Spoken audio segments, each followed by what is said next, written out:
In the early 1990s, to become the kings of hardcore dance music, they've shifted 20 million albums worldwide. They've influenced acts from Dizzy Rascal and Calvin Harris to Pendulum and Chase and Status.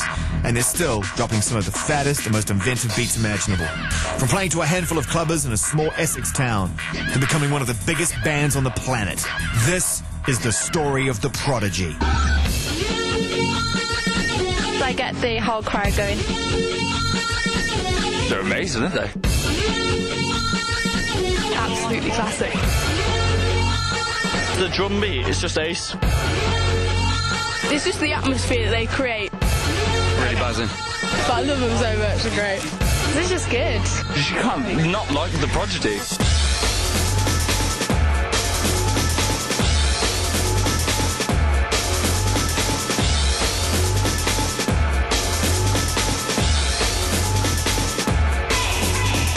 Off the back of their smash hit album Invaders Must Die, the Prodigy have reclaimed their reputation as one of the greatest live acts in the world, reaching a whole new set of fans. As well as wowing the usual festival crowds, 2010 also saw them playing their biggest ever UK gig to an amazing 65,000 people. I recently caught up with Liam, Keith and Maxim during a break in their hectic schedule. BBC Radio 1 Stories.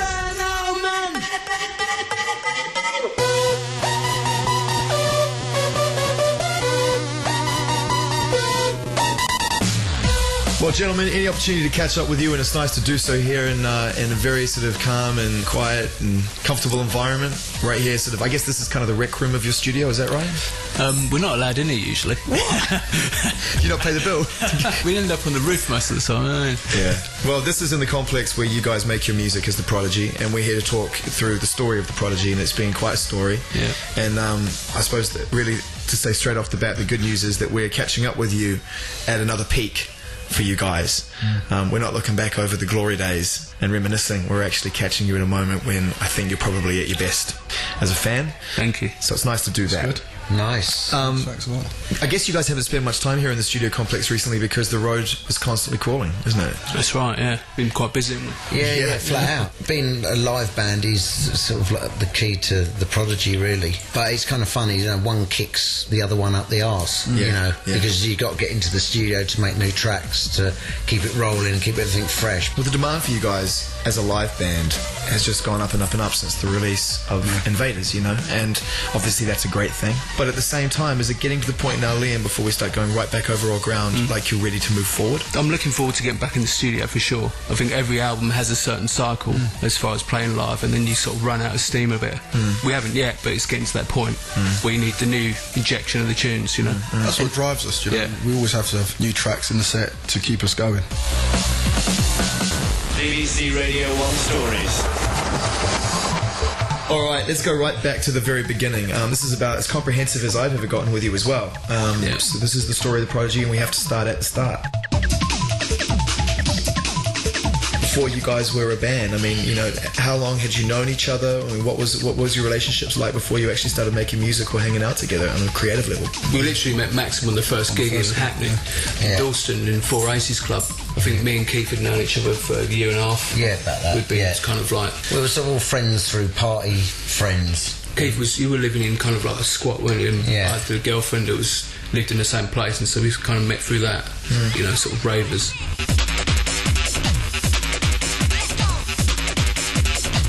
That was when the term ravers was allowed. Actually, Well, you know what, actually it's making a comeback. Have you spoken to Scream lately? It's on its way back. That was kind of 89, I think. Did you know, Liam, when you were making music at that point, obviously you knew you wanted to take it and play it to people, did you automatically feel when you met someone like Keith that he was someone you needed to roll with to help bring it? Yeah, well, I've never been a front man. I've always liked to be the man behind, you know, and was comfortable with that. So I mean, when at that stage Keith and Leroy came to me and they were like, we were watching bands like Enjoy, and we were like, yeah, we can do this, you know, we can do it better.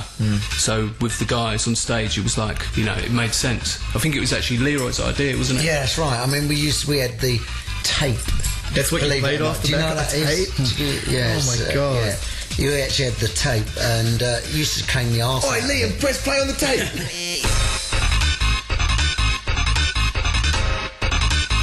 Exactly. I was DJing at these after parties, like, you know, you go to the Barn was the club we were going to, which was kind of like one of the good clubs. And were there ambitions at this point beyond that, or was this just all you wanted to achieve right here? You know, we knew we could do that. We know, I suppose me and Leroy were kind of like buzzmen at the time. That, you know, we understood the scene and we used to enjoy being in amongst it. And we knew that we kind of had the sort of fire in us to get up on there and kind of do what these guys that we were watching week after week doing. And then when we got Liam's sounds, it was like, man, this is so possible. I mean, at that stage, I had actually just got the record deal as well, because that was, I think it was October 1990, and I was signed to XL. Then one of the dudes that we hung out with, Ziggy, he kind of knew most people out of all of us, and some of the sort of London club owners and runners and stuff. And he knew Maxim, and he said, "Oh, mate, you got to get Maxim on board if you're going to make this work." I'm gonna send him to outer space, find another race. I'm gonna send him to outer space, find another race. Is it true that you wanted to be a reggae MC, Rob? Was that more your original love, that was kind of where you wanted That's to... where I came from, do you know what I mean? I was MCing on sound systems like from 14, you know? And I actually primarily moved to London to get into music. What did you make of these geezers when you first heard the music and the vibe? Because that's, I mean, obviously you brought reggae influences into Prodigy right from the very beginning, but that was a bit later on, to be honest, because that was kind of like... I mean, do you know what I mean, the whole scene, do you know what I mean, the party scene, obviously I went to parties and whatever, but it was very acid driven, do you know what I mean? And it, you know, I came from the hip hop scene and the reggae scene, so it was more about beats for me, do you know what I mean? So I didn't really get into the dance scene until later on. To be honest, me too as well, though, because there was... Yeah, because you're meeting up with this guy who's a massive hip hop fan. Yeah, exactly. I didn't get acid. I didn't get it. I was coming from, because the Public Enemy kind of sound was 88 at the same time as Acid House, but I liked the idea of the parties. You know what I mean? It was kind of... So how can you make that kind of noise, that kind of like clash of incredible samples and stuff mixed with the fun?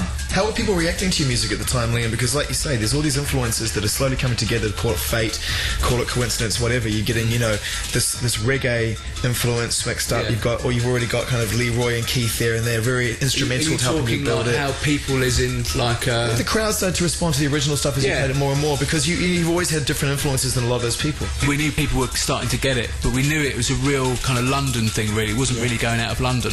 But the real cool thing was, you know, still going out to the parties then, and then hearing the tracks out. You know, that was a real... That's all we ever wanted, really, just for people the DJs to play our tunes, you know what I mean? How did it feel to have been these guys kind of playing these races and potentially 10 people in a car park or in a field in the middle of nowhere spontaneously, and all of a sudden you're releasing singles, getting props, and, you know, I'm just trying to put you guys in the picture again of how it felt as it was starting to unfold. I think Rain Dance was the point we thought we'd arrived. Yeah. I mean, the rave we were going to, you know, 8,000 people in a tent, and we couldn't believe we'd got booked for this event. We were like... It's the funny thing is you don't realise that we were so comfortable in the scene because we knew we'd really been a part of it. So, you know, when you are truly a part of a scene, you feel like part of that family. It was just a massive buzz to be up there, like being actually a part of it now, instead of just in the crowd. It was like as if you was actually contributing to the whole thing, and you know that was the real buzz. But you know, you could do Perception and like a Telepathy and Rain Dance over the course of a weekend, and you know you're playing to 30,000 people as a band that has probably just been on stage about 10 times in its life.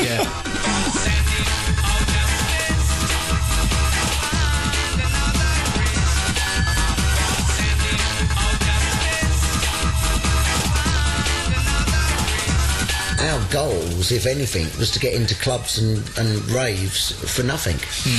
Yeah, true. And to be backstage. Yeah, man, we were rocking it. We milked it. We stayed there till 6 in the morning every time. Pay close attention. Pay close attention. In the summer of 1991, the group released their debut single Charlie, which reached number 3 in the UK singles chart and eventually shifted over 200,000 copies. This groundbreaking anthem has often been described as the track that sent dance music mainstream.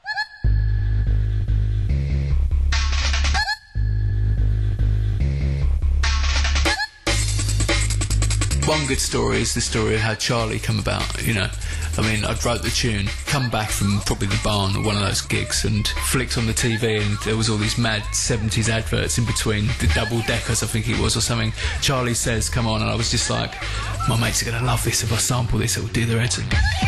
Well, yeah, we just turned up at Telepathy. I mean, it was just wicked, the venues we played in, you know, like this broken down kind of warehouse in the arse end of Leytonstone, you know, and we're setting up and we're sort of, it's just before everything's about to kick off, and then this track comes on, and I'm like, oh, Liam, man, listen, check this track out. God, it's thumping. And he's like, oh no, this is us. This is the new track I told you about. I'm like, no way. And he said, yeah, we're playing it tonight, you know, and that was Charlie, you know what I mean? You know, and there's me trying to... What rehearsal? Yeah, exactly. Well, that's the thing.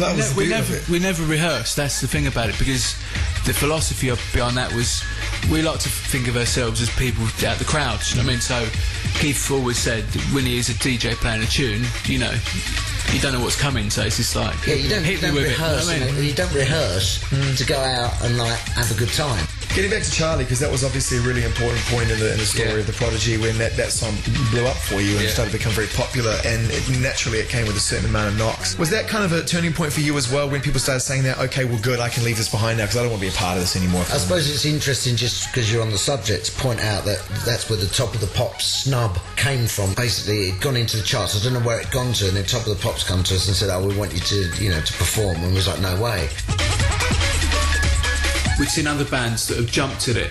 You know, we really believed in the rave scene, and we wanted to try and hang on to the underground, and we knew as soon as we'd made that transition, we'd kind of lose some of that. And then the record companies turn around to us and say, listen, you've got to do it. You'll sell 30,000 records overnight for going on Top of the Pops. I remember it clearly, you know. They would talk...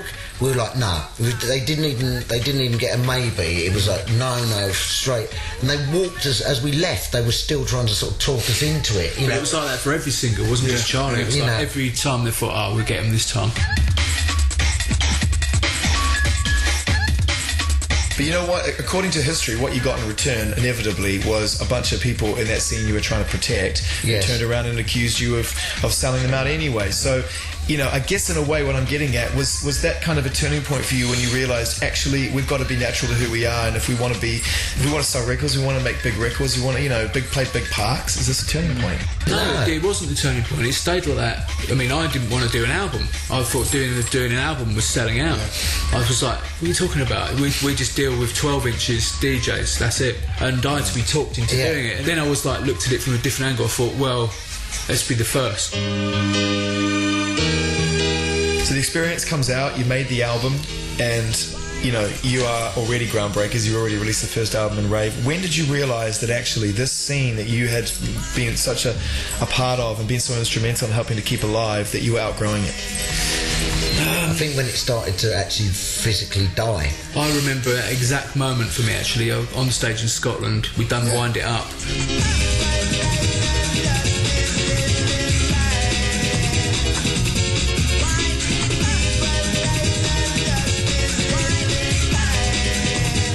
Wind It Up was mentioned as a single, and I thought, nah, it's too much. And then I remember being on stage in Scotland and just thinking, this is it for me. I'm kind of like, I've seen the end of it. Do you know what I mean? There was too much control, you know, sound restrictions, and it just turned into something. It turned into, I was seeing too many glow sticks and too many white gloves. It became a parody of itself. It kind of fashion or trend. Yeah, it was just. Yeah, it wasn't the party people there, was it? Do you know what I mean? It was people who read about it decided to come and experience it. You could go down your high street and buy the kit. Do you know what I mean? And then just sort of put it on with no belief at all.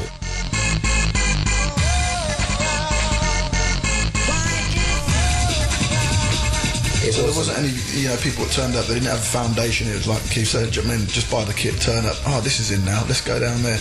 Which is great, because I'm sure everyone had a good time, but I mean, me personally, we liked to be, you know, cutting edge, and we kind of like, I just wasn't getting the enjoyment out of it at that stage anymore. Yeah, different things had taken over the rave scene, the money thing had come in, and the sound's been turned down and stuff. I think at that point, we ended up in America, and we heard Rage Against the Machine's first album.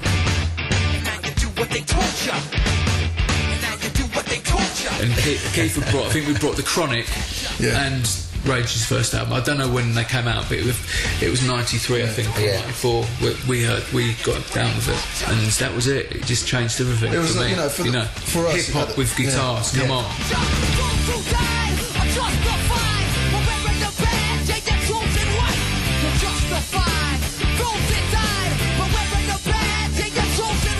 around that time, all we was listening to was mixtapes of like all the DJs. So there wasn't really many influences of any other music coming in. So once we heard Rage and The Chronic, it was like, wow, you know.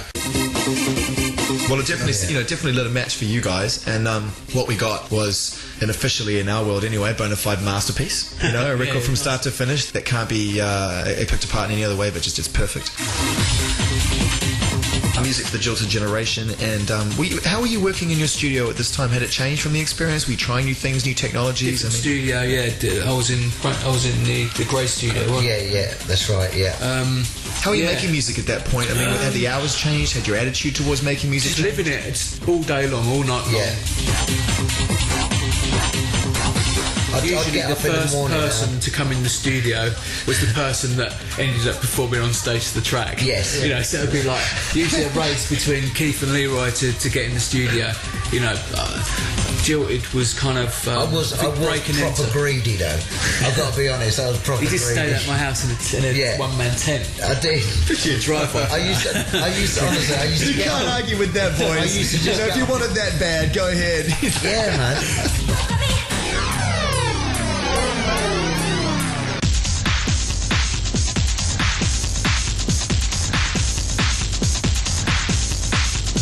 Break and Enter was the first tune I wrote, and it was like, you know, you could visualise us performing that live. Straight away we were like, yeah. But certain tunes had certain performances, I think, do you know what I mean, which suited Leroy. Certain tunes suited Keith, do you know what I mean? I really could see the difference, you know. What we're dealing with here is a total lack of respect for the law. What I really like about that record as well is that, you know, you said you never really got acid, and yet there started to be a few acid lines floating through the record, like riffs, using them like riffs. Yeah, definitely. It's riff heavy, that album. The whole album's riff heavy. That, I guess, it goes back to the Rage Against the Machine influence, things like that, trying to use your equipment to create that same dynamic.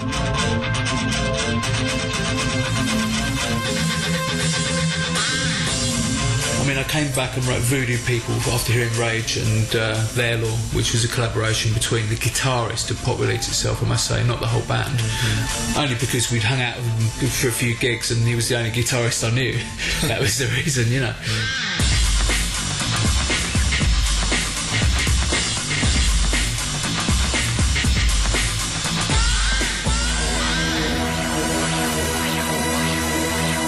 I mean, Maxim did his vocal debut on that record. That's right. You know, on a linchpin record as well, and also one that really, I think, if you look back over the whole history of the Prodigy, the entire back catalogue stands alone in terms of the tempo, the vibe, the feel. I got the poison, I got the remedy, I got the post-sector rhythmical remedy.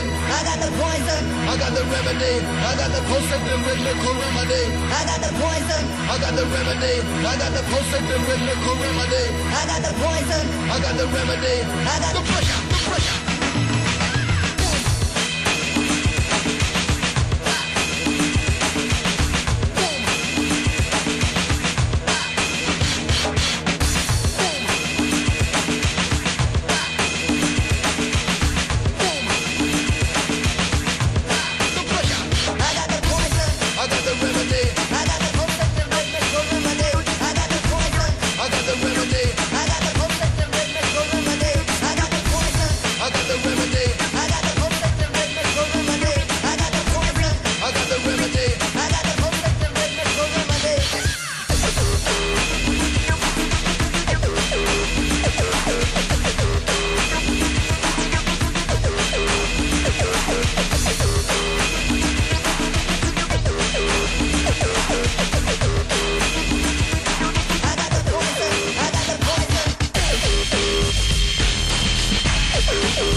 I got the remedy, I got the post-sector rhythmical remedy.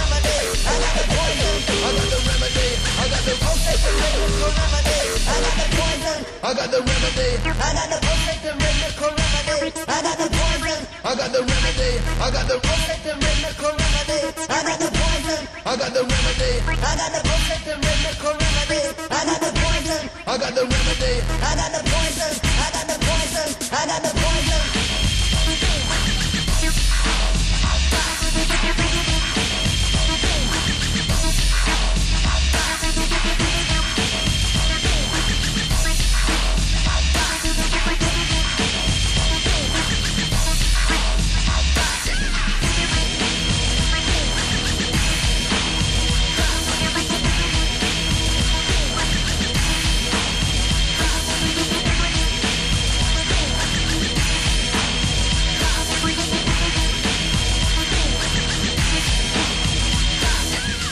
That tune was a reaction to what was going around at the time. Yeah, it's a reaction to because all the tunes were like they were going at silly speed, 155. Well, it was called Jungle then, wasn't it? Right, so 150, 160. 160, man. It was like we were like, where's the groove gone? Yeah. You know, and we were like, nah.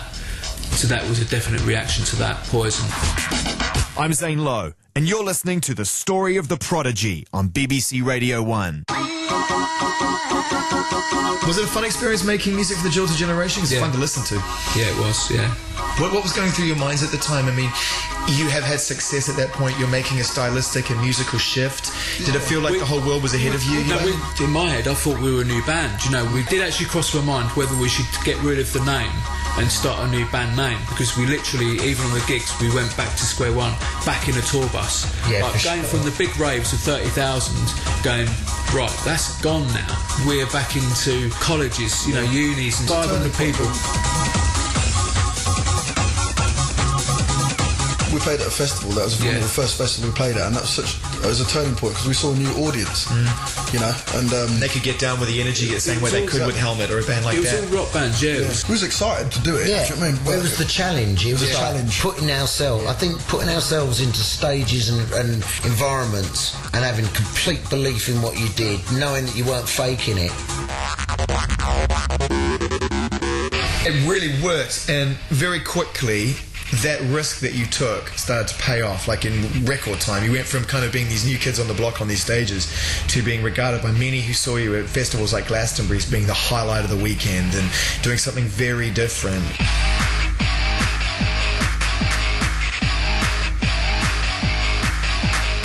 We had respect, always from the crowd, but we always had, I think, the undercurrent of people that were like against us. But that's all part of why the band exists. Do you know what I mean? You've got to have that kind of. You've got to be fighting all the time. You know, I think. Do you know what I mean? For it to be worthwhile.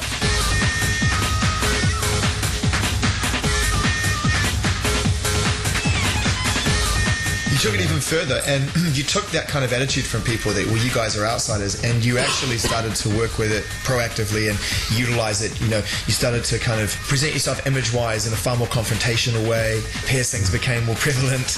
You know, the tattoos became to get on show, and effectively you became personas within yourself, but on stage. Keith to me has always been the same person. I mean, I can tell you that because I've known him longer than anybody. It was only an extension of what he was already about. You know, there was no like redesigning himself. Firestarter was the first tune I wrote, and I remember I got him round and said, right, this is the intro for the new album. This is the intro. It's going to be an instrumental. And he was like, no, I'm not having that. He goes, if there's ever a tune I'm going to do a vocal on. I was like, a vocal? And he's like, yeah, man.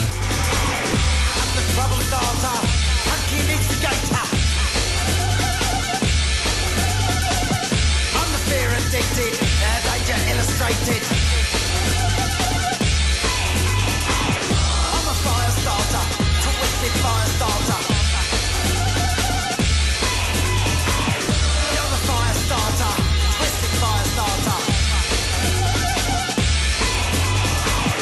I'm a fire starter, twisted fire starter.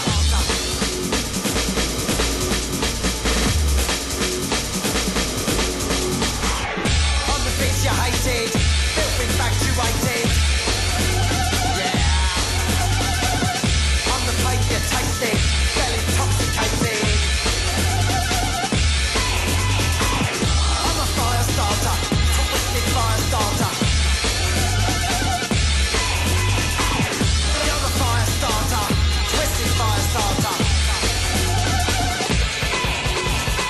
I mean, it would be stupid not to focus a bit on Firestarter at this point because it was such a huge linchpin moment in your career, and probably for a good period of time after it, you got sick of talking about it. That song obviously did wonders for you in terms of exposure and leading up to the release of Fat of the Land, but it also brought with it some probably unexpected attention. And I mean, you were those guys on the front page of the daily newspapers, like, you know, I mean, it's just weird thinking back on it now, isn't it, you know? Yeah, it's laughable, really, do you know what I mean? I mean, it's... How was it at the time? Could you take it with a pinch of salt then, or were there moments when it created anxiety within the group? I think the first time we performed it, there was a bit of anxiety, just because people are going to see Keith with the mic for the first time, and how's that going to go down, you know?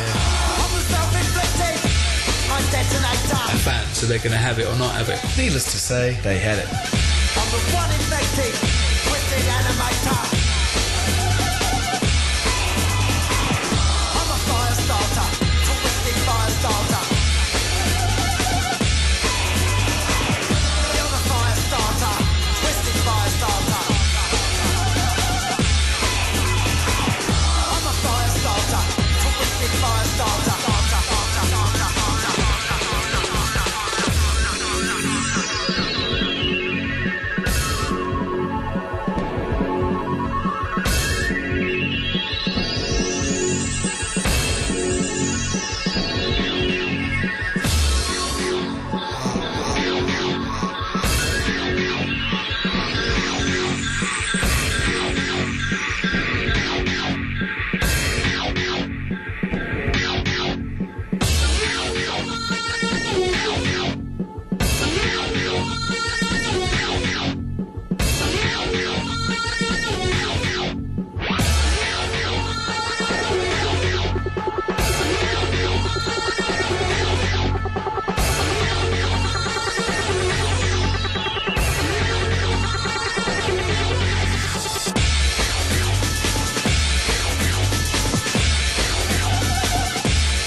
BBC Radio 1 Stories. In between music for the Jilted Generation and the release of Fat of the Land, you guys had played with Oasis at Nebworth, you played huge shows. Yeah. Everyone knew who you were. Videos of high rotation, songs on the radio now, all these things that probably seemed unthinkable in a car park in front of 10 people had started to happen. Did you know that you had an opportunity with Fat of the Land to get the tipping point? No, man, it was just the next record, do you know what I mean? We knew, obviously, the buzz was building, but... Because we felt it. Everyone knew. Yeah, this I don't know, we're so unaware of stuff like that. Do you know what I mean? That album, we toured so hard, do you know what I mean? It was like, it was happening while we was on tour. Yeah. Do you know, the buzz, it was building when we was on tour. We didn't really understand what the fuss was about. Fat of the Land, when that album finally dropped, if you wanted to be clinical, the numbers do the work. It's one of the largest selling records of that decade. It was number one all around the world. I've seen the Platinum Disc at Exile to prove it, with like 50 countries and flags all across this thing. It's like whatever, 10 million records around the world in a short period of time. At that point, you are one of the biggest bands in the world, one of the biggest new bands in the world. It was insane. I mean, again, none of us really thought about it because we were just literally on the road the whole time. And facts and figures never really... We weren't bothered about stuff like that. Most of all, we were more worried about how to navigate it and kind of make sure that we remained who we were, and in control, because we weren't prepared to let them go, well, this is how we do it here. And we're like, you know, we had to almost sort of America, for example. You know, send people in there to let them know. We don't do this ain't gonna happen. This ain't gonna happen. I remember there were interviews in Europe. They tried to get us to do some. Oh, what's your favourite colour socks? And you know things. You know, if you could just put this hat on, you know, and say these lines. Yeah, exactly. Many interviews. And that was around that time. We was like, no. You know, we're quite serious about what we're doing here. This is dangerous. I walk through my fields and watch your head rock. The incredible success of Fat of the Land saw the group finally break the American market, cementing their status as one of the most successful acts in the world. The impact they had in the States took even them by surprise. I remember Richard ringing me up from XL and he was like, we might break into the top 20 with this record. And I was like, nah, man, never. In America, you know. And then the next phone call was like, man, you're number one. I was like, you're kidding, you know. That was kind of the moment that really just threw me a bit, do you know what I mean? It was like, at the same time as it being, yes, but... We were so furiously determined that we didn't just sort of turn into this stadium band and sort of, you know... You retain the origin of what you were trying to achieve right at the start. Yeah. Were you partying? Did you take advantage of it? Yeah, for sure. We've read books about it. Did you enjoy it? Yeah, rinsed it out. Yeah, I remember it. I think we handled the whole thing really well. You know. Quotes.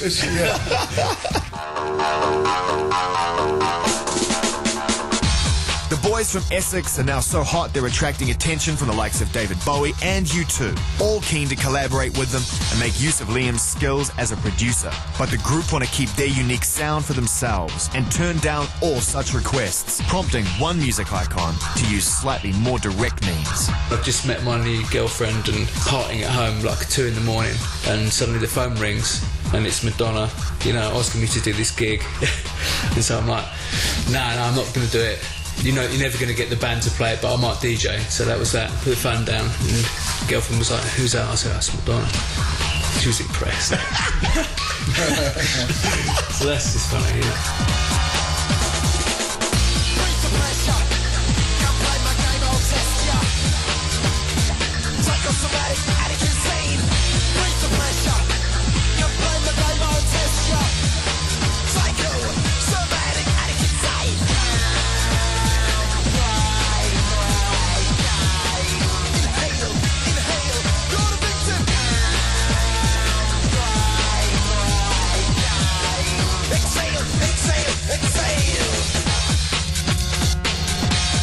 Is it true that you said, how'd you get my number? Yeah, I did say that. that is actually the first thing I said was, how'd you get my number? Well, I'm Madonna. You know, that's just more of a fun story, to be honest. That's great, though. I mean, you know, for a bunch of guys, you know, we've got the origin of it now. And I just rate them with your girlfriend, do you know what I mean? Well, it worked, obviously. Yeah. What I rate, though, is the fact that knowing you guys the way you are, that is the no BS thing about. I'm just so impressed that you said, "How'd you get my number?" I mean, most people would you know, drop their stomach, you know, if Madonna called them.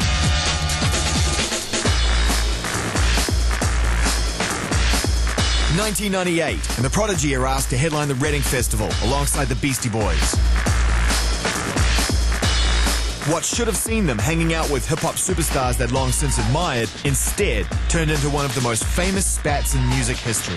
Fans of both acts were left divided as the Beasties openly criticized Smack My Bitch Up, claiming the lyrics were offensive to women and demanding it be dropped from the Prodigy's set. They even went so far as to call Liam at home before the gig. Liam picks up the story. When I received a call at home, you know, don't ring me at home and do that. Do it through a bit of management or something, but don't ring me at home. Which member was it? Do you remember? It was Ad Rock. You must have thought, like, am I dreaming? Yeah. Is this a joke? It seems like a wind-up. It took me sort of a few minutes to sort of get my head together, and then the anger started to sort of well up after a couple of minutes.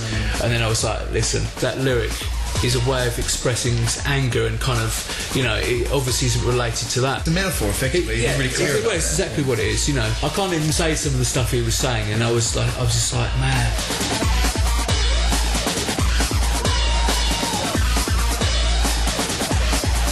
We got to Reading, and I was just like, I was furious because you know, these guys have been my heroes as well, you know. I don't know, whole it's water under the bridge, man. Do you know what I mean? Of course, but have you actually ever talked about it with them after that, or has it literally been not with them? No, because I still feel the same, and I hope they still feel the same. Otherwise, they ain't real. I'm real. How did you feel playing it that night? Was there a little extra fire in the belly? Yeah, brilliant. Yeah, I felt great. You know, and they really messed up. I remember Booze when they tried to come on and they stopped their show and it tried to explain themselves a bit, I think.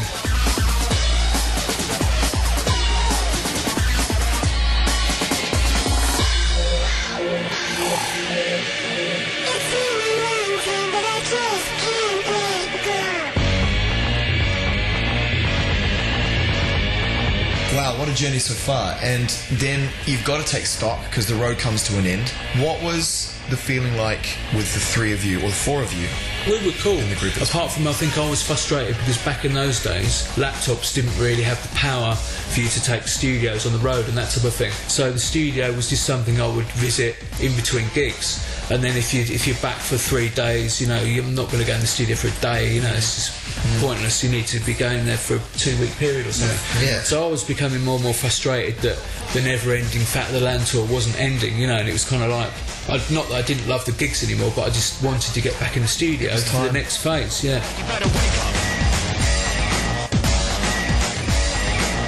When did things with Leroy change? That was 98, wasn't it? Was it 98? No, it was more 99. 99. Yeah, he was complaining about his legs and stuff. I mean, he pretty much caned his legs for the previous 9 years, you know. And he could see the way the band was developing through each album, and I think he felt like he was just... not. With all due respect to Leroy, who I remember the first time I ever saw you live, I kind of watched him a lot of the show. He was mesmerising about him, incredibly charismatic on stage, and for me was a big part of the heart and soul of the band right through the early stages. And he was our best friend, you know. So it's always hard when you've got your friend. The thing is, when you're 6 foot something, you know, it's hard to travel. It's hard to travel, and then if you're down on stuff, and you know, he didn't want a token role. But it's like any relationship, business and friends. You know, the friendship got better when he left, you know, because he didn't have the stress of it anymore, and it was kind of the best thing for our friendship, I think, that the fact he did leave, you know. Yeah, at this point in the story, you know, really important to just to reiterate that going back to his original stories about he was so encouraging right at the start and was a huge sort of like linchpin in getting you out of the bedroom and into the stage. Absolutely. And, you know, 100%, man.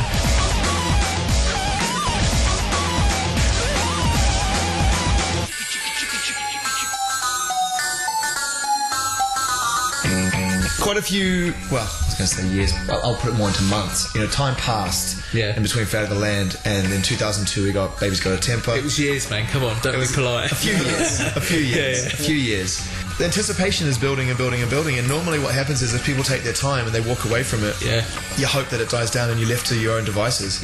Didn't happen for you. Unfortunately, it just got louder and louder. What were you thinking at the time? It was a weird time that time. I think, was it writer's block? I was enjoying actually not doing anything, because you've got to remember we stopped in 2000. I think I did the Dirt Chamber thing then, and Max did his first solo record, and so it was kind of like, right, I've got time off, I'm not going to work, I'm going to have my first year off I've ever had, you know. You've seen me coming from a mile off, once again ignite the skyline. We started partying pretty hard as well, didn't we? You know, because we could go to clubs and parties. Doors were opening. And you know, instead of just being to work, and then when we were working so hard, you'd come back and all you could do was sleep, really, because you was that tired. So the partying began, and then the void becomes sort of bigger, really. We love Ripper now, she got Ripper now, we take Ripper now. Baby's Got a Temper was the Prodigy's first new song in 5 years, and their first release after Leroy had left the band. It was a stressful time for the guys, both professionally and personally.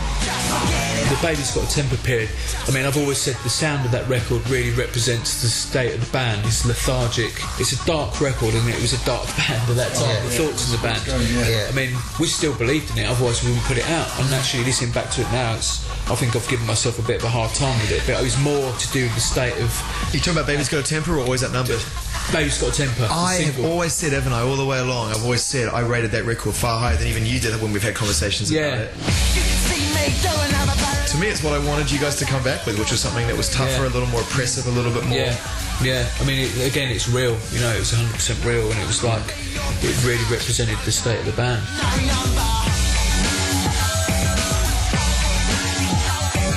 I think the problem is with it, it just took too long, you know, getting back. I mean, we'll never make the mistake again.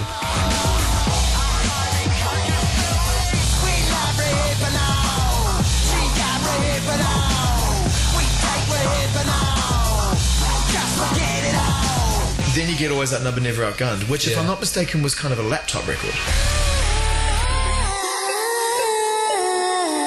That's right, it was, Again, a difficult time. But I think the record gave me an opportunity to do beats that I wouldn't do on a normal Prodigy album, you know. I wanted it to be like more of a DJ record, I think, because I felt like I always knew the band would play it live, but because we weren't doing gigs in that time, I thought, yeah, it would have its tracks. I knew we'd do Spitfire and various tracks off of it, but I mean, I've got to say it was a down point in the whole band. I mean, it's common knowledge, everyone knows it, do you know what I mean? We're happy to talk about it, totally. If we're comfortable, we talked about it a lot, but we kind of see it as a real down point in the band. Not the album, just the relationships, do you know what I mean?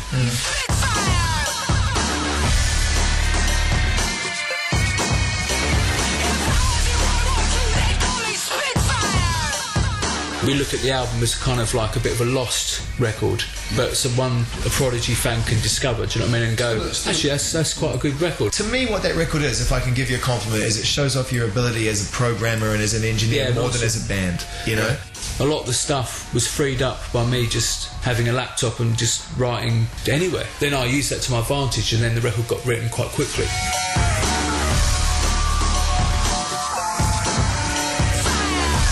You're listening to The Story of the Prodigy with me, Zane Lowe, on BBC Radio 1.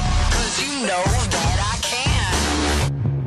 We got together with you guys and did the Legends series for Radio 1, which was before Invaders and after Always Outnumbered, Never Outgunned. And one of the things I remember from doing that show and getting the Maid of Vale session was just how great the chemistry was with you guys. After all this talk had been going on around the release of that record, their relationships had broken down, communication was awful, blah blah blah, whether it's rumour or fact. I just loved the fact that you seemed like the Prodigy to me when I interviewed you that day. And I knew that something magic was going to happen in the next 12 months. I just felt it. I knew there was going to be a record and it was going to be this. We'd fixed it all up, man, to be honest. I mean, don't forget we had the singles album, so me and Keeper spent many nights, you know, late nights into the morning. The problem was always between them. Yeah. We are Prodigy.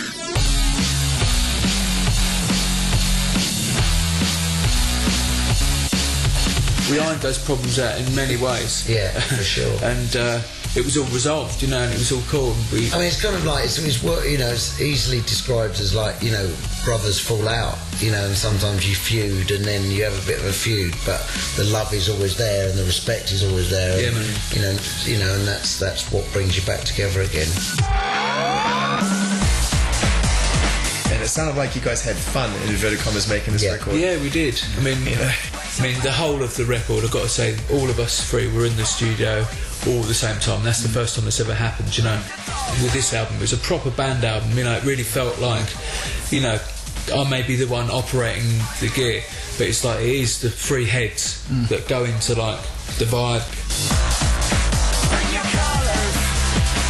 Even the birth of the record was quite hard though. We were in the same studios we're in now, but we were in Studio 4. You know, we'd spent a lot of time recording loads of live instruments, you know, guitars, and just kind of... We wanted to be open-minded about recording. Yeah, we wanted to not... restrain ourselves, you know, and say, oh no, we have to do it in this way. We have to, you know, we was like, anything goes.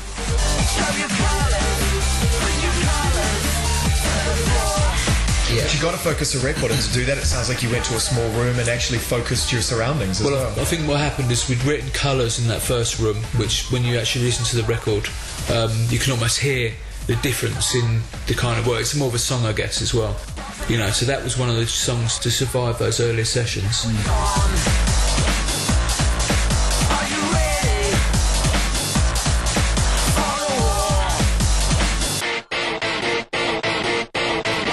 It was at a similar time as we moved upstairs, so we started Warriors Dance. Warriors Dance was born in this very room here on this sofa, in a way, through, you know, being given the slot on, was it Gatecrasher? And you know, someone had mentioned that it was 25 years Acid House. I mean, 20 years of Acid House, and you lost 5 years there. So. No, I was ahead of my time. I was there 25 years ago. Jackie Barr. Exactly, it's 5 years that you guys don't know about. The Acid House was on They're the magic years. Them 5 years were the real years. It was just me and two other people.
as we come to the end of the story of the Prodigy and we bring us bang up to date, I just want to talk about the live thing, because you guys have always been in the top 10, and that's a pretty, I mean, it sounds like 10 sounds like a lot when you talk about the hundreds of thousands of bands treading the road all year. You guys are there, you know. It's where you started before you started making records. It seems like a weird question, but just how important is it to you guys at this point in your lives, the live? It's everything. It's everything. We're a live band. Do you know what I mean? That's what we're about, you know, being on that stage and performance and bringing fresh music to the stage. Absolutely what it's, you know, what it's all about. I want to hear everybody sing it out. Now, the writing's on the wall. It won't go away. It's unknown. You just run on automation. You know, music would be so different. I don't even know if it would survive or get written, or if we didn't have that element. Do you know what I mean? And that's a real strong message to any band who wants to get out there and be involved in music. You've got to take it to the people, man. Do you know what I mean? Man.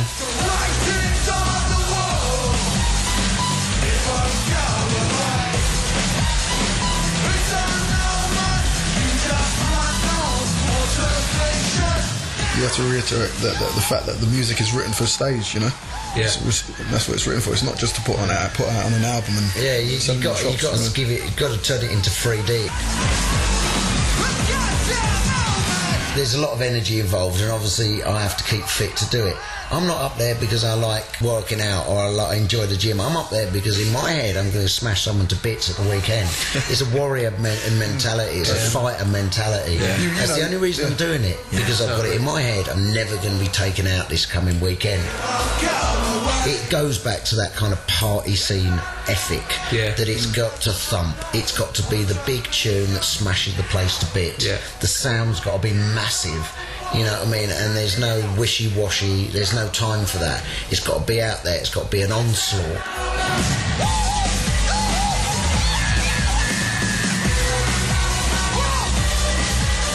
Dave Grohl said something recently I thought was really cool. He was like, I love it when bands come and watch me side of stage. I love it. I love the fact that they're kind of freaking out. And maybe I like the fact that they don't want to follow us. You know what I mean? It is still a playground, isn't it? It is still a competition in a weird way. You know, when you're on that stage knowing that you're going on, maybe seconds top, do not follow us. When we go up on the stage, man, we're the best band. Yeah. You know? Listen. I want to see everybody get up moving. To be on stage and you feel like, man, who's going to follow me? I'm the best performer. It's kind of like people. And then you have Keith next to me performing, and then you have the toughest music. Yeah. You just feel like,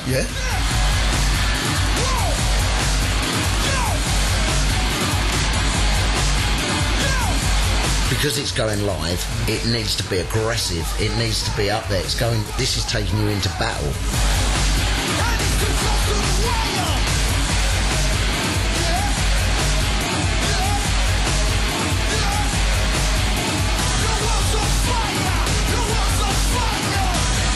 So, where next for the Prodigy? The details of their forthcoming album are top secret.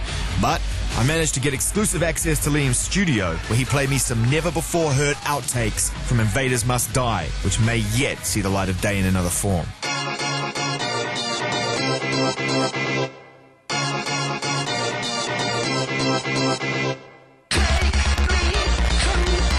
I suppose a little context is that right now we're in the studio here in Liam's studio. He wasn't kidding when he said it's a vocal booth.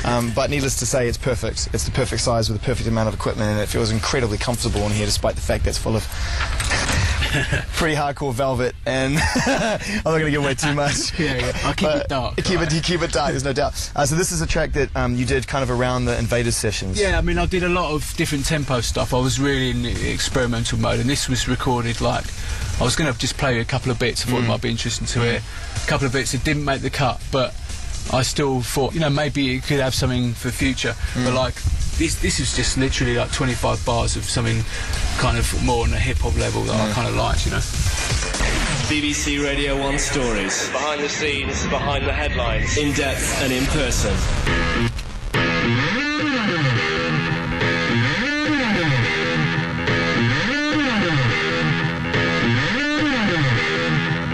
Guitar recorded in here? No, that's a chopped up old record, chopped up old funk record. Right. Rare.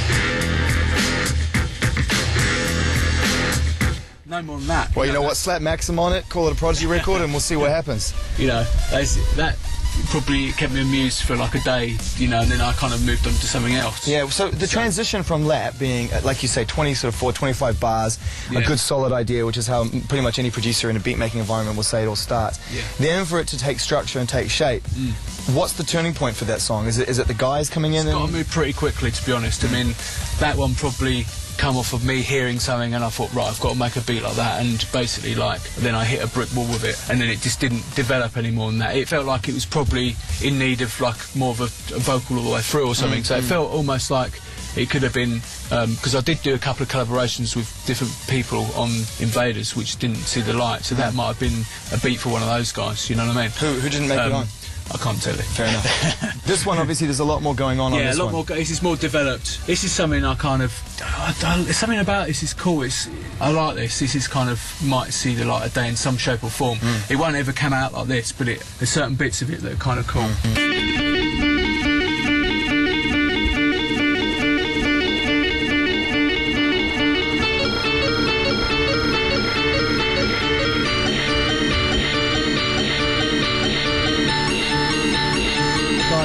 It just sounds like the Prodigy straight away, doesn't it? It's incredible. It doesn't in a minute.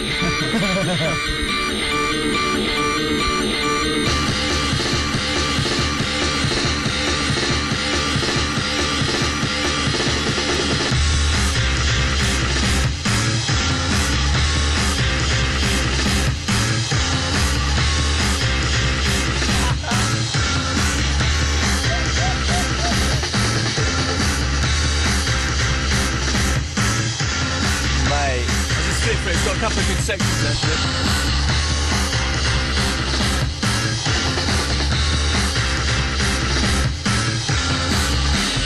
This bit reminds me of Rage or something, you know? Yeah, yeah.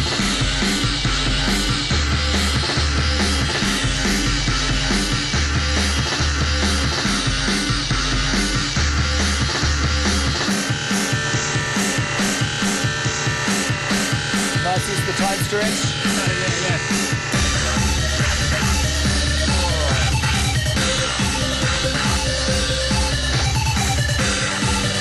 I really like this bit. This bit's got legs. Yeah.